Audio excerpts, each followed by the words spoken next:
Assalamualaikum warahmatullahi wabarakatuh.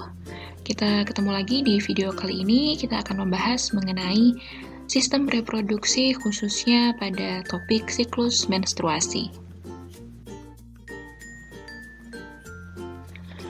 Nah, siklus menstruasi itu terbagi menjadi 3. Nah, sebelumnya kita harus tahu nih, menstruasi itu apa sih? Nah, menstruasi itu adalah luruhnya dinding uterus beserta sel telur yang tidak dibuahi. Nah, biasanya siklus menstruasi ini umumnya memiliki periode 28 hari hingga 1 bulan. Jadi setiap wanita, nah siklusnya ini berbeda-beda. Bisa kurang dari itu dan bisa lebih dari itu. Ketika kita mendengar kata menstruasi, biasanya nama lainnya adalah mens. Nah, kita harus tahu nih, kata mens ini ternyata berasal dari bahasa Latin, yaitu menses, yang artinya bulan.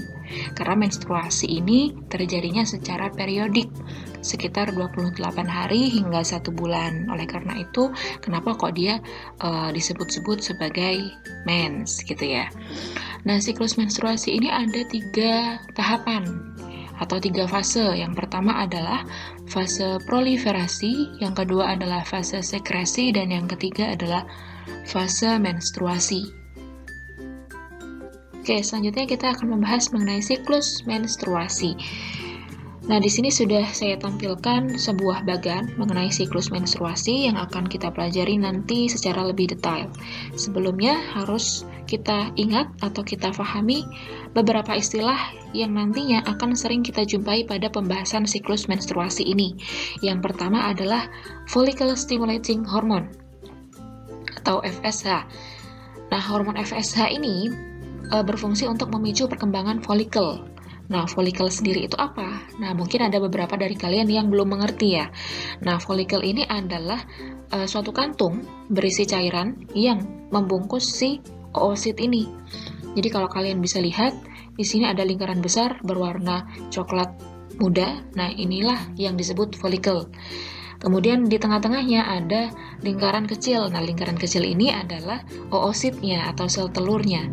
Jadi selama perkembangan sel telur ini akan dibungkus oleh suatu kantung yang namanya folikel, gitu ya.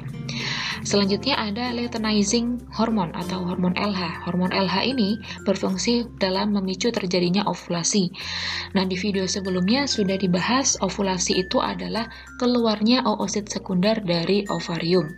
Nah, yang belum paham silakan dilihat dulu dan dipelajari video sebelum ini. Selanjutnya ada hormon estrogen dan progesteron. Nah, hormon estrogen dan progesteron ini bekerja sama untuk menebalkan dinding rahim atau endometrium. Oke, jika kita sudah memahami 3 istilah ini, maka kita akan memulai penjelasan mengenai siklus menstruasi.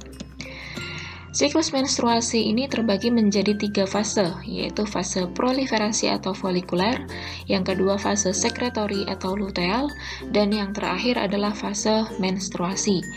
Yang pertama kali kita bahas yaitu fase proliferasi. Oke.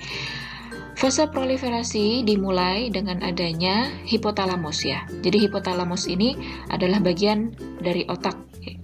Hipotalamus ini menstimulasi kelenjar pituitari bagian anterior atau bagian depan untuk menghasilkan FSH. Nah, setelah itu FSH tadi akan menyebabkan perkembangan folikel. Jadi kalau kita lihat di bagan, yang hormon pertama kali yang bekerja adalah hormon FSH. Nah, ini bisa kalian lihat. Nah, seiring dengan bekerjanya FSH, terjadi perkembangan folikel. Nah, di sini dari folikel primer berubah atau berkembang menjadi folikel sekunder. Kita bisa lihat ukuran folikelnya akan semakin besar. Nah, ini dipengaruhi oleh hormon FSH. Selanjutnya, ternyata selama perkembangan folikel ini akan menghasilkan hormon estrogen.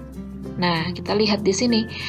Selama perkembangan folikel ternyata akan menghasilkan estrogen, digambarkan dengan grafik estrogen, grafiknya semakin meningkat. Gitu ya. Selanjutnya, seiring berjalannya atau meningkatnya jumlah estrogen, di sini ternyata akan menyebabkan hormon LH menaik atau meningkat secara tajam. Nah, bisa dilihat di grafik ini. Peningkatan hormon LH ternyata akan menyebabkan ovulasi. Nah, bisa dilihat di sini hormon LH-nya sangat tinggi, menyebabkan ovulasi. Nah, ini gambarnya adalah folikel yang sedang mengeluarkan oosit. Nah, di sini khususnya oosit sekunder. Nah, ovulasi ini ternyata terjadi pada hari ke-14 sejak pertama kali kita mens, gitu ya. Jadi kalau kita pengen tahu kapan kita mengalami ovulasi, jadi tinggal dihitung hari pertama kita mens ditambah 14 hari setelahnya. Nah, disitulah terjadi ovulasi. Jadi ovulasi ini tidak tepat di hari ke-14 ya, bisa sebelumnya atau bisa sesudahnya. Pokoknya sekitar hari ke-14 inilah terjadi ovulasi. Selanjutnya, kita telah memasuki fase sekretori atau luteal. Nah, di sini folikel yang telah melepas oosit, ini ya, folikel yang telah melepas oosit, ini akan berubah menjadi corpus luteum namanya. Nah, ini corpus luteum. Kalau kita lihat di sini, corpus luteum adalah yang berwarna kuning ini. Jadi folikel yang sudah tidak mengandung oosit lagi, disebut corpus luteum. Ternyata corpus luteum ini menghasilkan hormon estrogen dan progesteron. Nah, kita lihat di grafik, ternyata benar, hormon estrogen dan progesteronnya dia naik. Nah, ini progesteron, ini estrogennya. Hormon estrogen dan progesteron menyebabkan penebalan endometrium. Nah, kita bisa lihat, ketika grafik progesteron dan estrogen naik, ternyata dinding endometriumnya juga naik atau mengalami penebalan. Gitu ya. Selanjutnya, kita masuk ke fase menstruasi.